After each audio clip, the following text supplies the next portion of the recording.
Hello guys. So I hope आप सब अच्छे होंगे।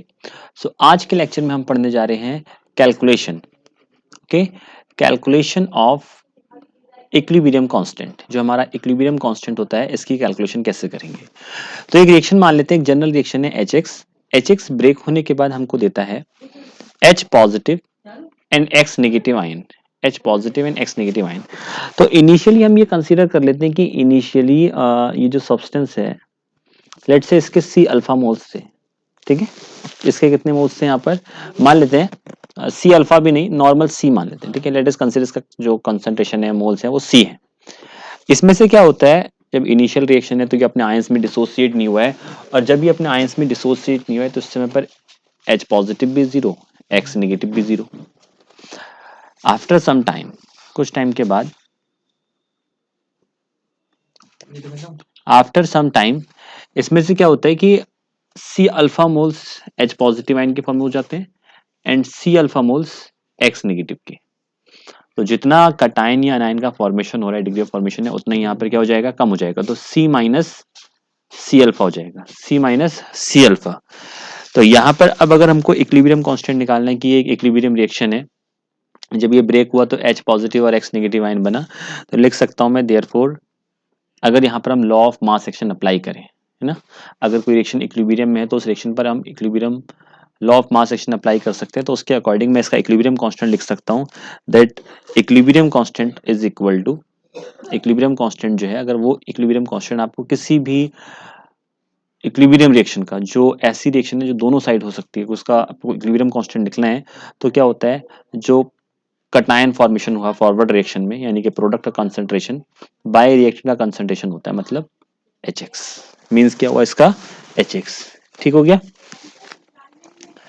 सो दैट के इक्विलिब्रियम, अब जो आफ्टर सम टाइम एच का कंसंट्रेशन है वो कितना है, सी अल्फा है, और एक्स का कंसंट्रेशन कितना है, वो भी सी अल्फा है ना। तो C alpha into C alpha whole upon H X का कंसंट्रेशन कितना है, ये है सी माइनस सी अल्फा।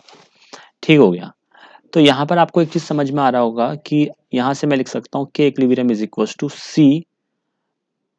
सी इंटू अल्फा स्क्वायर, है ना। सी को मैंने अभी सी स्क्वायर नहीं लिखा क्योंकि नीचे से सी कॉमन आ रहा है, जैसे सी कॉमन लोगे तो अंदर वन माइनस अल्फा बचेगा, एक सी से सी कैंसिल हो जाएगा। सो हमारा इक्विलिब्रियम कांस्टेंट का जो वैल्यू है वो आ गया C alpha square upon one minus alpha. Equilibrium constant जो है हमारा वो कितना आ गया, सी अल्फा स्क्वायर अपॉन में one minus alpha. This is our equilibrium constant value. ठीक है, ये हमारी क्या आ गई, इक्विलिब्रियम कांस्टेंट की वैल्यू आ गई कि C alpha square upon one minus alpha equilibrium constant होगा। And alpha is equal to, सिर्फ अल्फा कहा जाए तो अल्फा इक्वल टू कितना होता है, molar conductance upon molar conductance at infinite dilution. ये हमने प्रीवियस क्लास में ऑलरेडी पढ़ लिया। तो ये जो फॉर्म यहाँ पर बनी है ना कि equilibrium constant is equal to C alpha square upon one minus alpha होता है, तो अब यहाँ पे कुछ केस अप्लाई होता है। अब वो केस क्या है, वो केस देखना, केस फर्स्ट। पहला केस क्या अप्लाई होता है, when alpha is negligible. When alpha is negligible, negligible मतलब जिस टाइम पर आयंस बहुत ही कम डिसोसिएट हुए, डिग्री ऑफ डिसोसिएशन बहुत ही कम है, मतलब अल्फा की वैल्यू लेस देन वन है। ठीक हो गया। देयरफॉर जो हमारा वन माइनस अल्फा है, क्योंकि अल्फा बहुत ही कम है तो हम अल्फा को नेग्लेक्ट कर रहे हैं, तो वन माइनस अल्फा क्या रह जाएगा, हमारा सिर्फ वन के इक्वल रह जाएगा। अब ये भी हमने निकाला कि equilibrium constant is equal to C alpha square upon one minus alpha होता है। अब वन माइनस अल्फा तो वन के इक्वल है लगभग, है ना। मान के चलने की डिग्री ऑफ डिस्ट्रीब्यूशन बहुत ही कम हुआ है, therefore equilibrium constant is equal to कितना हो जाएगा, सी अल्फा स्क्वायर, क्योंकि वन माइनस अल्फा तो वन हो गया। ठीक है, तो देयरफॉर यहां से मैं लिख सकता हूं कि alpha square is equal to कितना आएगा, K equilibrium by C. Therefore alpha equal to कितना हो जाएगा, square root K equilibrium divided by C. तो जिस टाइम पर हमारा अल्फा नेग्लिजिबल है, अल्फा हमारा बहुत ही कम है, उस टाइम पर हमारा जो फॉर्मूला बनेगा वो ये बनेगा। और ये बहुत इंपॉर्टेंट रिलेशन है क्योंकि इसको कहा जाता है, ये जो रिलेशन यहाँ पे बन के आया है, this is called Ostwald dilution law. This is called Ostwald. ठीक है ना, ये जो रिलेशन यहाँ बना हुआ है इसको क्या कहते हैं, Ostwald dilution law. This is called Ostwald dilution law. ठीक है, इसको ओस्टवॉल्ड डायल्यूशन लॉ भी कहते हैं। तो ये केस कब बना, जिस टाइम पर अल्फा की वैल्यू काफी कम थी। ठीक है, अल्फा को नेग्लेक्टेड माना हुआ था हमने।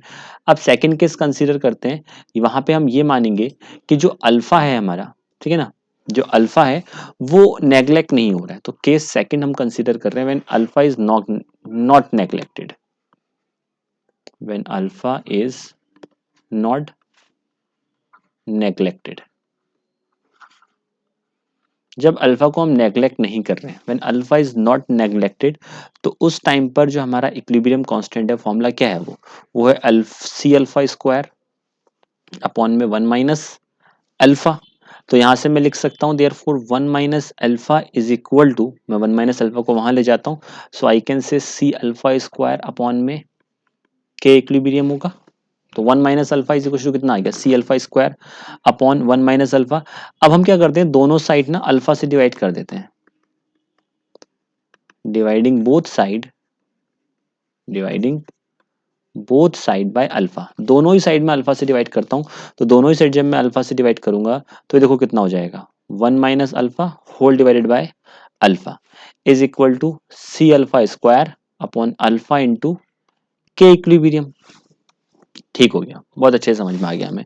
तो मैं इसको लिख सकता हूँ दैट 1/अल्फा, दोनों के अपॉन में ले लिखता हूँ, है ना, फ्रैक्शन कर देता हूँ उसका, इज इक्वल टू अल्फा से यहां पर एक अल्फा कैंसिल हो जाएगा, अल्फा से एक अल्फा कैंसिल हो गया, तो कितना बचा यहाँ पर, सी अल्फा अपॉन में के इक्विलिब्रियम। यहां पर अल्फा से अल्फा कैंसिल हो गया, तो कितना बचा ये, 1/अल्फा -1 is equal to C alpha upon के इक्विलिब्रियम। ये माइनस का 1 है, उधर जाएगा तो प्लस का 1 हो जाएगा, तो मैं यहां से लिख सकता हूं देयरफॉर 1/अल्फा is equal to 1 plus C alpha upon के इक्विलिब्रियम होगा। ठीक है, ये आपको अच्छे से समझ में आ गया होगा। अब अल्फा का एक रिलेशन होता है कि alpha is equal to molar conductance upon molar conductance at infinite dilution होता है। इस अल्फा की वैल्यू को मैं यहां रख देता हूं, तो जैसे ही इस अल्फा की वैल्यू को हम यहां पे रखेंगे तो देखो क्या बनेगा, 1/λm upon lambda naught M is equal to 1 plus C alpha upon के इक्विलिब्रियम। ये लैम्डा नॉट एम नीचे है, तो लैम्डा नॉट का हम कहाँ चला जाएगा, ये ऊपर चला जाएगा। तो इनफाइनाइट डायल्यूशन पे molar conductance upon molar conductance is equal to 1 plus, is equal to 1 plus, ये जो अल्फा है मैं यहां भी यही वैल्यू पुट कर रहा हूं, तो सी अल्फा, अल्फा की जगह पर कितना आ गया, लैम्डा एम अपॉन में lambda naught M whole upon के इक्विलिब्रियम, है ना। तो ये लैम्डा नॉट एम कहाँ मल्टीप्लाई हो जाएगा, अपॉन में, तो इससे मल्टीप्लाई हो जाएगा। सो आई कैन से कि lambda naught M upon lambda M is equal to 1 plus C lambda M, मतलब molar conductance upon equilibrium constant into molar conductance at infinite dilution.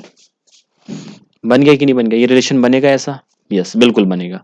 अब हम क्या करते हैं, दोनों साइड मतलब इस लैम्डा नॉट एम को मैं यहां से उठाकर इस साइड भेज देता हूँ, नीचे डिवाइड में भेज दूंगा, तो ये यहाँ पे मल्टीप्लाई में तो क्या बन जाएगा, ये रिलेशन बन जाएगा ना, therefore 1 by molar conductance is equal to 1 upon lambda naught M plus C molar conductance upon के equilibrium into molar conductance at infinite dilution का होल स्क्वायर। इसका क्या बन गया, स्क्वायर बन गया, बहुत अच्छा।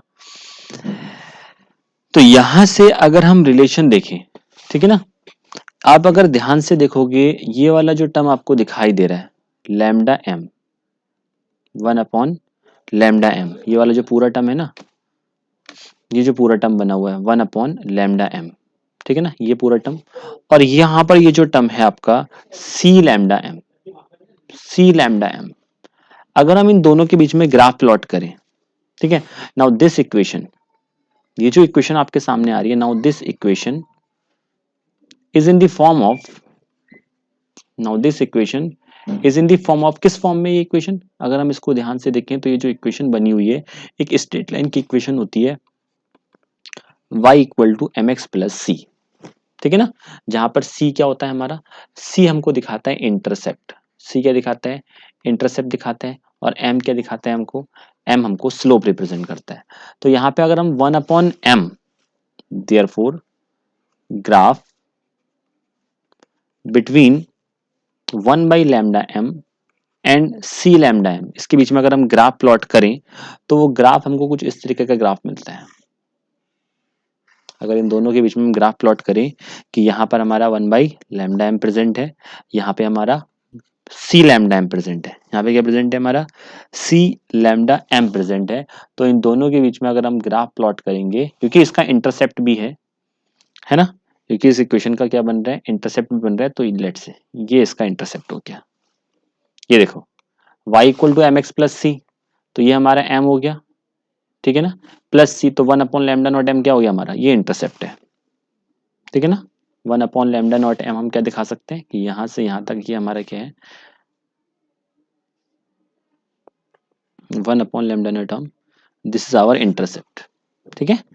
सो आई होप सो ये दो केस आपको समझ में आए होंगे कि इक्विलिब्रियम कांस्टेंट को अगर हमें निकालना है सो हम एक नेग्लिजिबल मान के डिग्री ऑफ डिसोसिएशन को, और एक बार हम उसको कंसिडरेशन करके वैल्यू को फाइंड आउट कर सकते हैं, ठीक है।